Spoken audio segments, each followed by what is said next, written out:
Bonjour, Jenna Suru pour la radio du cinéma. Aujourd'hui, pour la première fois, au marché du film du patrimoine de Lumière, il y a des salles de réunion et c'est ici que j'ai le plaisir de recevoir au micro Clémentine Brousse, qui est chargée des galeries cinéma pour l'Institut Lumière et également chargée de l'édition de la revue Positif. Bonjour Clémentine.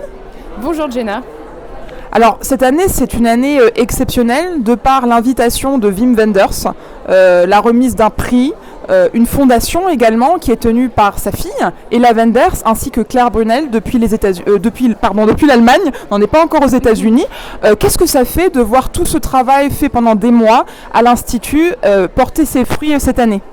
C'est absolument incroyable pour nous d'accueillir cette année Wim Wenders, à la fois pour tout son travail cinématographique, puisqu'il a réalisé de nombreux films, aussi bien de fiction que documentaires, mais également son travail photographique, puisqu'il est aussi photographe en plus d'être réalisateur.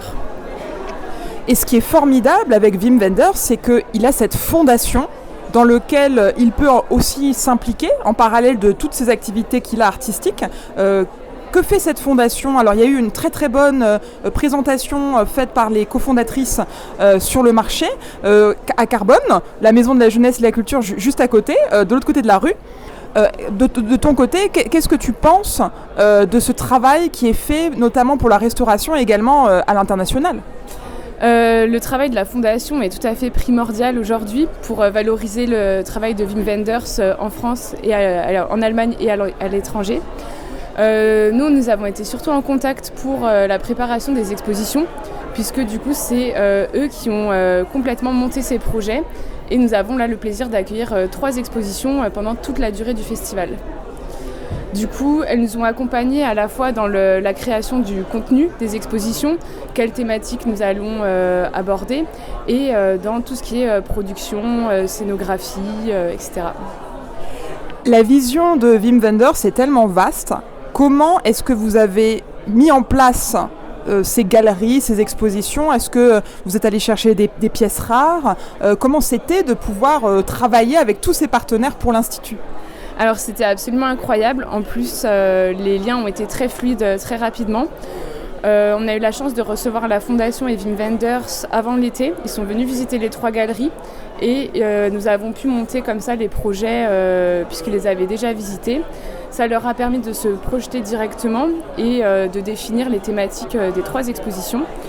Du coup, nous en avons une première ici à l'Institut Lumière qui s'appelle Une fois, qui est tirée d'un de ses ouvrages et pour laquelle son travail est incroyable puisqu'il y a des photos inédites qui n'avaient jamais été imprimées et également des textes qu'a réécrit Wim Wenders pour cette exposition. Donc le travail est absolument incroyable là-dessus. Et pour le public du Festival Lumière, également de pouvoir découvrir ou redécouvrir le nouveau cinéma allemand dont Wim Wenders est l'une des pointures, voire un leader. Tout à fait, et ça tombe bien puisque c'est le sujet de notre seconde exposition où nous abordons justement un petit peu toute sa filmographie avec des photos tirées de ses films, des filmogrammes qui reprennent du coup les différences entre ses films, ses fictions, ses documentaires et son travail de photographe. Tu es également à la tête de l'édition de la revue Positif, en tout cas chargée de l'édition. Alors est-ce que tu peux nous parler de cette ligne éditoriale et l'importance qu'elle a aussi pour le Festival Lumière ? Alors la revue Positif, elle a été fondée en 1952 à Lyon et elle est toujours aujourd'hui éditée par l'Institut Lumière. Donc c'est une revue vraiment de référence dans le monde de la cinéphilie et pour l'Institut Lumière d'avoir du coup un mensuel aussi important. Édité ici, même si le comité de rédaction est à Paris, on a vraiment à cœur d'avoir toute l'édition ici. Formidable. Et d'ailleurs, il y a eu une excellente lecture hier par Thierry Frémaux. Je t'ai croisé avant et après. Je ne crois pas que tu aies pu y assister, mais est-ce que c'est important de pouvoir comme ça partager le cinéma à travers aussi une revue et puis une certaine événementialisation aussi d'un patrimoine qui est important ? Tout à fait. Déjà, c'est très important, je trouve, de lire les textes de Michel Simon, donc, qui est directeur de la publication, pour les faire connaître au public, puisqu'en plus de ses critiques, il a écrit de nombreux essais sur le cinéma hollywoodien. Il a fait des entretiens avec de nombreux réalisateurs. Et vraiment, c'est une référence aujourd'hui, donc c'est très important que le public lyonnais puisse avoir accès à ces textes. Et nous, du côté éditorial, ça nous permet de mettre en avant la revue, puisque beaucoup de personnes ne la connaissent pas encore, et c'est l'occasion donc de trouver des nouveaux abonnés, des nouveaux lecteurs.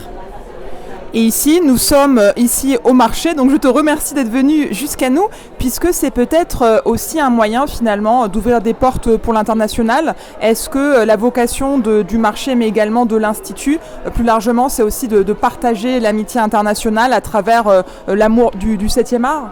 Bien sûr, le cinéma rassemble. Tout à fait, et on vous invite toutes et tous à aller vous retrouver dans ces galeries.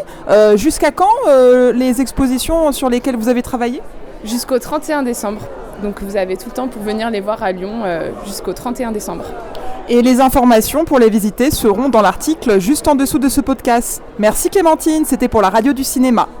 Merci Jenna.